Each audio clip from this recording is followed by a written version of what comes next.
በስመ አብ ወወልድ ወመንፈስ ቅዱስ አሐዱ አምላክ።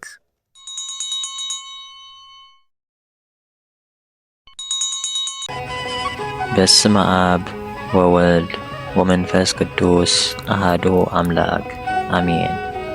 ዕለት 21 መጋቢት ዝንበብ ስንክሳር ብሰላም አጀሚሩ ብሰላም ከፈጽመና ቅዱስ ፍቃዱ ናይ እግዚአብሔር አምላክና ይኹን።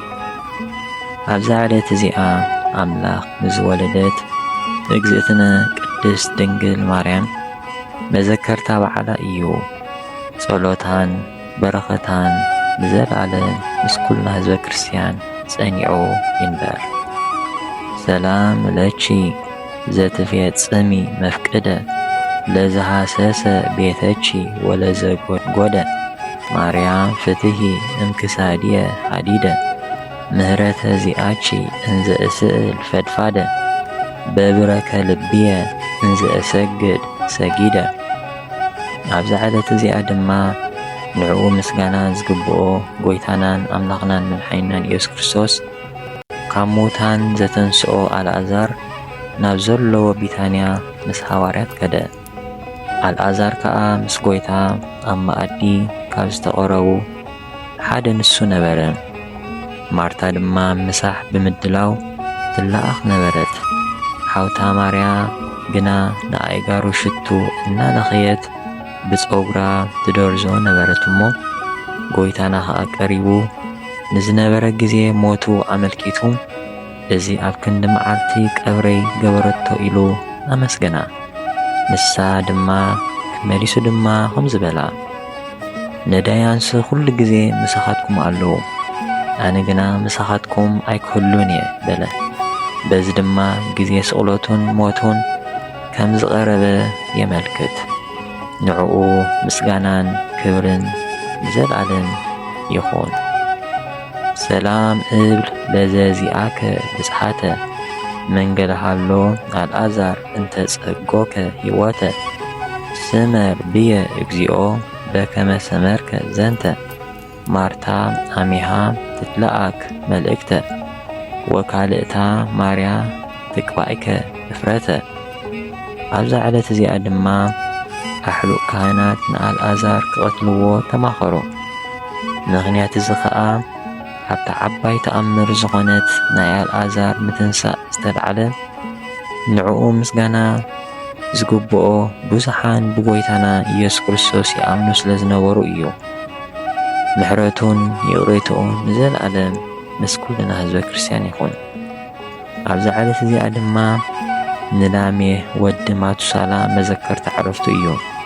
139 ዓመት ምስ ገበረ ንኖህ ወለዶ እሞ ብድሕሪኡ ድማ 614 ዓመት ጽንሐ።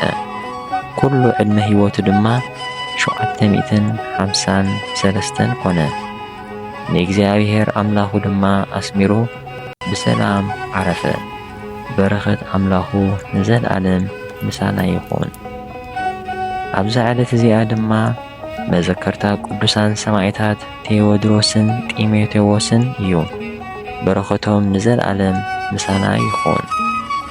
ሰላም ለክሙ ሰማዕታት ቅዱሳን ቴዎድሮስ ሁሩይ ወጢሞቴዎስ ምእመን እስእለክሙ ኣጋእዝትየ በዕለተ ደይን ከመ ትስቁኒ ለብእሲ ቱንቱን ኣሃዱ በጽግ ወኣሃዱ በይምን። ኦ ጎይታ ሃብታማት ካብ ዝተረፎም ዘእተዎ መባእ ንጸሪቀ መበለት ንሳንቲም ናይ መበለት ከም ዝተቐበልካ ካብቶም ኩሉ ጊዜ ዘገልግሉኻ ንኣእላፍ መላእኽቲ ኣዘኪርና ነዚ ዘቕረብናዮ ጸሎት ኣብ ነፍሲ ወከፍ ከነንብቦ እንከለና መጽሓፍ ድኽነትና ተቐበል። ቅዱሳን ነቢያትን ሰባኽያን ሃዋርያትን ጻድቃንን ሰማዕታትን ትጉሃን መላእኽትን ከምኡውን ደናግል መነኮሳት ሄራን ካብ ንእሽተይ ህፃን ክሳብ ዓብ ኣረጋዊ ኣብዛ ቦታ ተኣኪቦም ንዘለዉ ቡራኬ ባርኹ።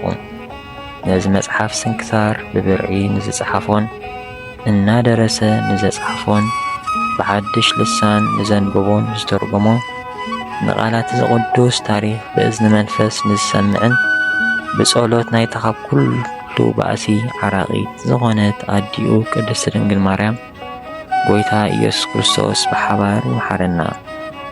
ኣብዚ ዓለት እዚኣ ዝዓረፍኩም ጻድቃንን ሰማዕታትን ሰላምታ ይግባኣኩም። ንስኻትኩም ንዓለም ብብዙሕ ትዕግስቲ ዝሰዓርኩም ኢኹም፣ ሞት ድማ ካባና ብዘይ ንስሓ። ንስኻትኩም ቅዱሳን ሰማይን ምድርን ማሕበር ሥላሴ ዝኾንኩም ሰብኡትን ኣንስትን በብኣስማትኩም ኣብዚ ዓለት እዚኣ ዝዓረፍኩም ንዓኻትኩም ሰላምታ ይግባኣኩም። ምእንቲ ወላዲቱ ቅድስቲ ድንግል ማርያም ብጸሎትኩም ክትዝክሩና ብስጋን ደምን ናይ ክርስቶስ ንምህፀን ኣሎና። ንጻድቃን ብገድሎም፣ ንሰማዕታት ብደሞም፣ ንሃዋርያት ብስብከቶም፣ ንነቢያት ብትንቢቶም፣ ንመላእኽቲ ብልማንኦም እግዚኣብሔር ንኹልና ህዝበ ክርስቲያን ኣሕቢሩ ይመሓረና። ንቤተ ክርስቲያንናን ንሃገርና ኤርትራን ንኹሉ ዓለም ድማ ብምሕረቱን ጸግኡን ይሓልወልና። ስድራ እግዚኣብሔር ብዛዕባ ቅዱሳንን ዜና ገድሎምን ጥራሕ እንሰማዕ ኣይንኹን። ንዕኦም ክንመስል ንጽዓር፣ ንግዚኡ እነድንቖም ጥራሕ ኣይንኹን። ናብ ቤትና ጥራሕ ዘይኮነስ ናብ ማዕሙቕ ልብና ዘሊቖም ከም ዝኣትዉ ንግበር። ዘውትር ንዘክሮም ንክርስቶስ ምእንታን ክንመስል። ቅዱሳን ዝተባሃሉ ኃጢአት ስለ ዘይገበሩ ኣይኮኑን፣ ቅዱሳን ዝተባሃሉ ንኃጢአት ስለ ዝተቃለስዋ እዮም። ንሕና ድማ ኣሰሮም ንስሓብ ንእግዚኣብሔር ከመይ ገይሮም ክሳብ መወዳእታ ከም ዘፍቀርዎን ከም ዝተኣዘዝዎን ተመልኪትና ብኡ መንገዲ ንመላለስ። ነዚ ክንገብር ድማ ናይ እግዚአብሔር ኣምላኽና ምሕረቱን ጸግኡን ናይ ወላዲተ ኣምላክ ቅድስቲ ድንግል ማርያም በረኸታን ኣማላድነታን ናይ ኩሎም ቅዱሳን ጸሎትን ረድኤትን ኣይፈለየና። ስብሃት ለእግዚአብሔር ልዑል ወለወላዲቱ ድንግል ወለመስቀሉ ክቡር አሜን።